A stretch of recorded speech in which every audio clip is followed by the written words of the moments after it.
নমস্কার, আমি গার্গী। আমার চ্যানেলে আপনাদের সবাইকে স্বাগত। তো আজকে আমি আবারও একটা নতুন রেসিপি নিয়ে চলে এসেছি। তো চলুন শুরু করা যাক, আপনারাও সাথে থাকুন। তো আজকের রেসিপিটা শুরু করার জন্য আমাদের এই জিনিসগুলো প্রয়োজন হবে। এখানে আমি বিট ধুয়ে নিয়ে একটু গ্রেট করে নিয়েছি, আর এখানে আছে দুধ, এখানে গুঁড়ো দুধ, চিনি, আর এখানে আছে কতগুলো এলাচ, আর এখানে কাজু বাদাম কুচি, কাঠবাদাম কুচি আর কিশমিশ রয়েছে। তো চলুন রেসিপিটা শুরু করা যাক। এবারে প্যানটা গরম করে নিয়ে তাতে একটু ঘি দিয়ে দেবো।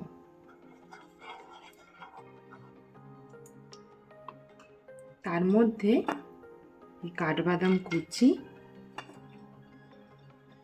আর কাজু বাদাম কুচিটা হালকা করে ভেজে নেব।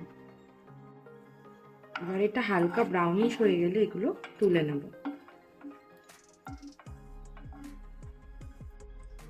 এবার প্যানে আরেকটু ঘি দিয়ে এই গ্রেট করা বিটটা দিয়ে দেব।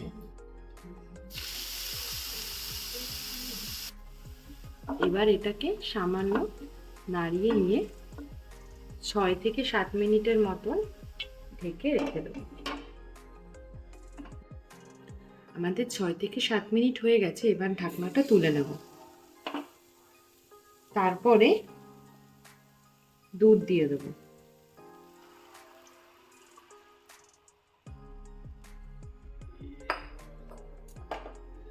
তারপর এটাকে ভালো করে নাড়িয়ে নেব। তারপরে এর মধ্যে একটু গুঁড়ো দুধ মিশিয়ে দেব। গুঁড়ো দুধটা পুরোপুরি অপশনাল, গুঁড়ো দুধ না থাকলেও আপনারা এমনি দুধ দিয়েও ভালোভাবে রেসিপিটা কমপ্লিট হয়ে যাবে। এবার ভালো করে এটাকে মিশিয়ে নিতে হবে। তারপরে আরো 6 থেকে 7 মিনিট ঢাকা দিয়ে রাখতে হবে।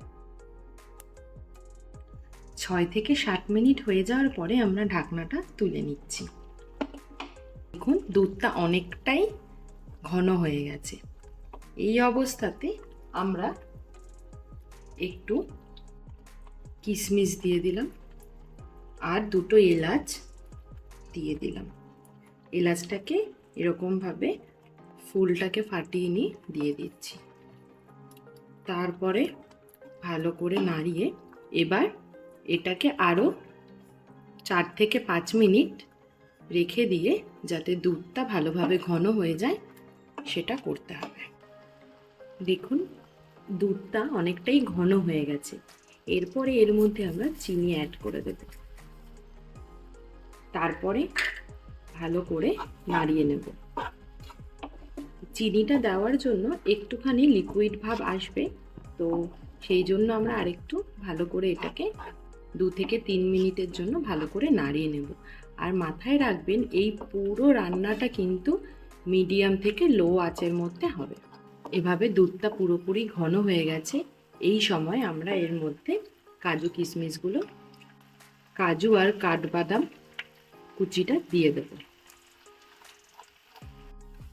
আমাদের আজকে রেসিপি পুরো কমপ্লিট। তো এবার এটাকে নামিয়ে নেওয়া যাক। আমাদের আজকে রেসিপি কমপ্লিট। আপনারা দেখে নিলেন যে কীরকমভাবে গাজরের বদলে বিট দিয়ে আমরা বিটের হালুয়া বানিয়ে নিলাম। তো আপনারাও বাড়িতে ট্রাই করবেন, আশা করি আপনাদেরও ভালো লাগবে। নতুন রকমের একটা রেসিপি, আপনারা অবশ্যই ট্রাই করবেন এবং আমাকে কমেন্ট বক্সে জানাবেন যে আপনাদের কেমন লেগেছে। তো আজকে এটুকুই। তো নেক্সট ভিডিওতে আপনাদের সাথে আবারও দেখা হচ্ছে। যদি ভিডিওটা ভালো লেগে থাকে তাহলে লাইক করে দেবেন, কমেন্ট করে দেবেন এবং শেয়ার করে দেবেন। আর চ্যানেলটিকে সাবস্ক্রাইব করে দেবেন যাতে এরকম ভিডিও আমি আপনাদের কাছে বারবার নিয়ে আসতে পারি। তো চলুন আজকে এটুকুই। আমার সাথে এতক্ষণ থাকার জন্য আপনাদেরকে অনেক ধন্যবাদ। সবাই ভালো থাকবেন, সুস্থ থাকবেন, আনন্দ থাকবেন। অনেক ধন্যবাদ। টাটা।